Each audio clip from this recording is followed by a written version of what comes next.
And Councilmember Brown, it sounds like, are you planning to stay on council? Why would I resign? I haven't been convicted of anything. I was elected for the people, by the people. The people would have to remove me out of the seat. A city leader, a celebrated advocate, and now a federal defendant. Welcome to Parke Jones. Today we're discussing Tiawana Brown, the Charlotte City Council member who is now at the center of a federal indictment. Tiawana was once praised for her quote-unquote powerful story of redemption, but now she, alongside her two adult daughters, stand accused of orchestrating a pandemic relief fraud scheme that allegedly netted more than $124,000 in taxpayer money.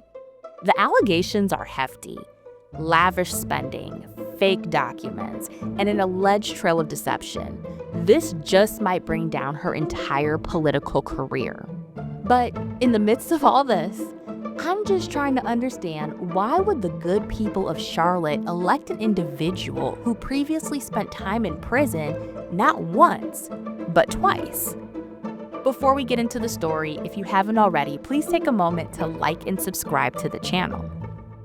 Tiawana Brown is the founder of the nonprofit Beauty After the Bars, which helps formerly incarcerated women rebuild their lives. In 2023, she was elected to represent Charlotte's District 3, making history as the first, and possibly last, formerly incarcerated person to serve on the city council. Tiawana has been very vocal about her criminal past, and according to the Beauty After the Bars website, she has served 2 federal prison sentences, and at least one of these sentences were for fraud. You can't make this up. Tiawana Brown has a story to tell. Tiawana Brown is a phenomenal black woman. I am the daughter of Artie Mae Brown. I am the mother of Antoinette and Tajima. The Charlotte native doesn't hide her past.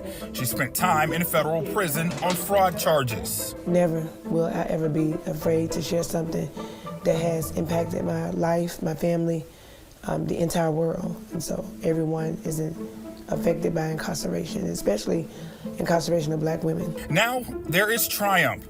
Last month, voters elected her to represent District 3. Not only did they chose me unanimously, and that means a lot to me. According to the U.S. Attorney's Office for the Western District of North Carolina, between April 2020 and September 2021, Tiawana and her 2 adult daughters, Tajima Brown 30 and Antoinette Roos 33, allegedly submitted at least 15 fraudulent applications to the Small Business Administration's Paycheck Protection Program. We all know this as PPP, and the Economic Injury Disaster Loan Program, or EIDL. These applications allegedly resulted in the disbursement of roughly $124,000 in pandemic relief funds. Tiawana and her daughters appeared in federal court, where all 3 pled not guilty. They were released on $25,000 unsecured bonds and were ordered to surrender their passports. Tiawana has emphasized that the charges stem from actions that took place before she was elected to public office. Tiawana Brown has pleaded not guilty to federal fraud charges. Brown was in court Thursday morning, that was yesterday, along with her 2 daughters who also pled not guilty. All 3 were released on bond. Court filings allege she filed false information on a pandemic loan application about a clothing business she started back in 2020. Brown and her daughters allegedly received more than $120,000 in PPP loans, but federal investigators say she spent the money on a lavish birthday party. While leaving court, Brown said she plans to stay on city council, while her attorney said they are willing to go to trial. Now, you just saw Tiawana and her daughters leave court on the news broadcast, but let's listen in to the bizarre conversation she had with news reporters that was not aired. The judge allowed me to do what I love to do, and that's work. Travel the world and help people.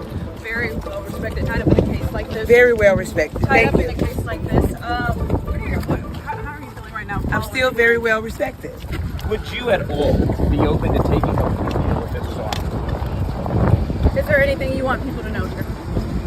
I love God. Any worries a felony conviction could force you to lose your seat?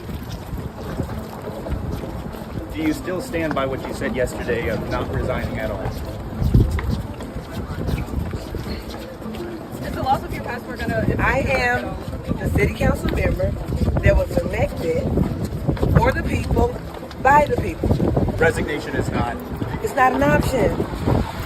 This has nothing to do with my faith. Please don't hurt my mother.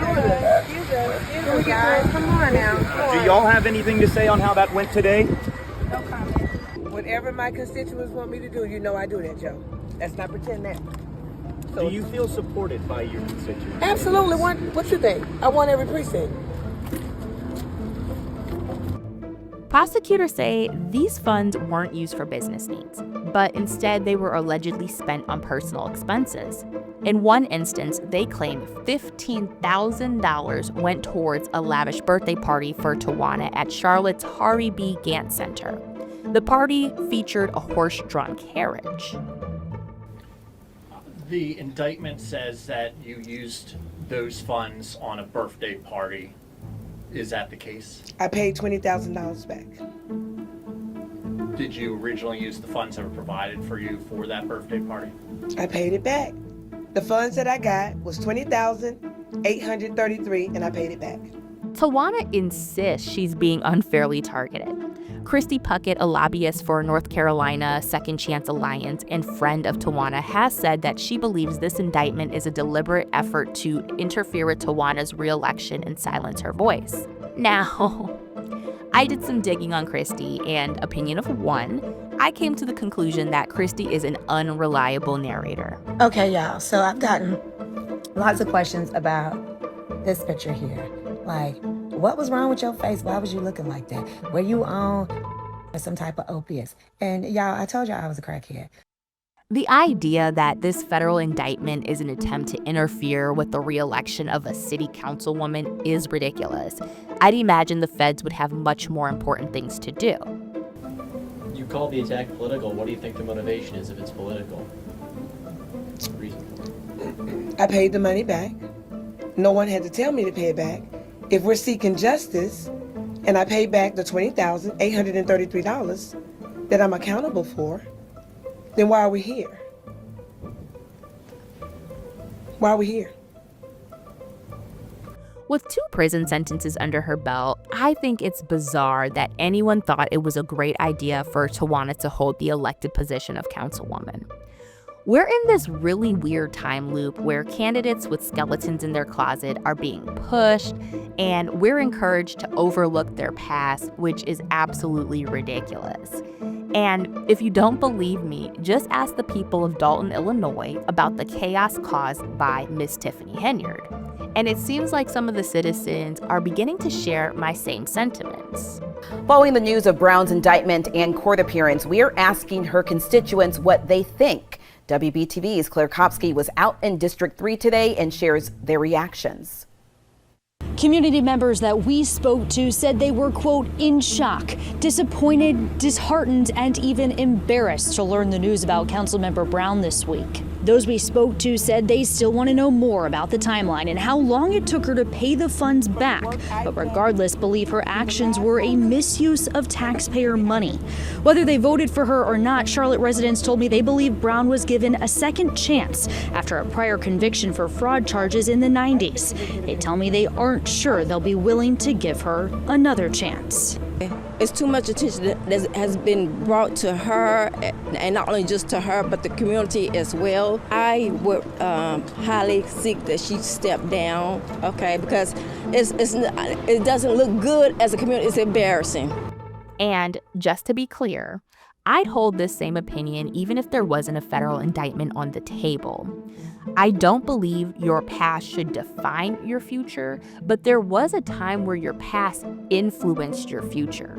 I just feel like there were a lot of different ways Tiawana could lead in her community, and personally, I would have never voted for her as councilwoman. Anyways, everyone deserves their day in court, so I actually take no issue with Tiawana defending herself against the accusations. And her attorney cited similar cases of non-Black people where the court aligned with individuals to pay restitution. And in some cases, these individuals didn't face any criminal charges.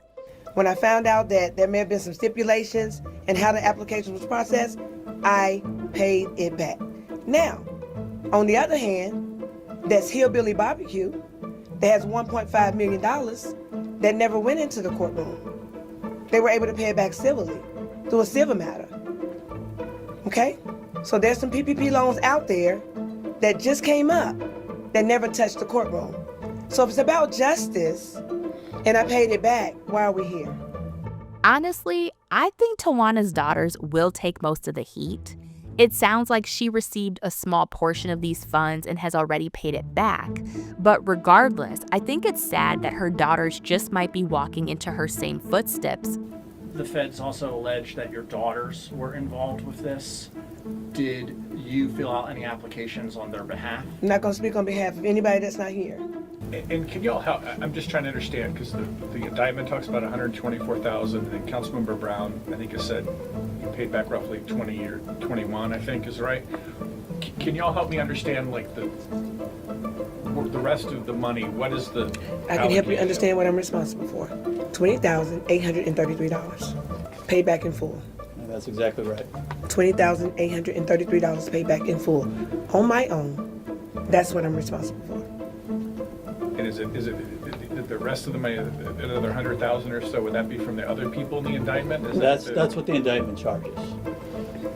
You're right. They all have a rough road ahead, and if convicted, they could face decades in prison. So let me know your thoughts on this story. Do you think Taiwana should have been elected to the city council? And do you think there is a conspiracy to destroy her campaign for re-election? Let me know your thoughts down below in the comments. If you haven't already, please take a moment to like, comment, and subscribe to help support the channel. I'm your host, Parke Jones, and I'll catch you on the next one.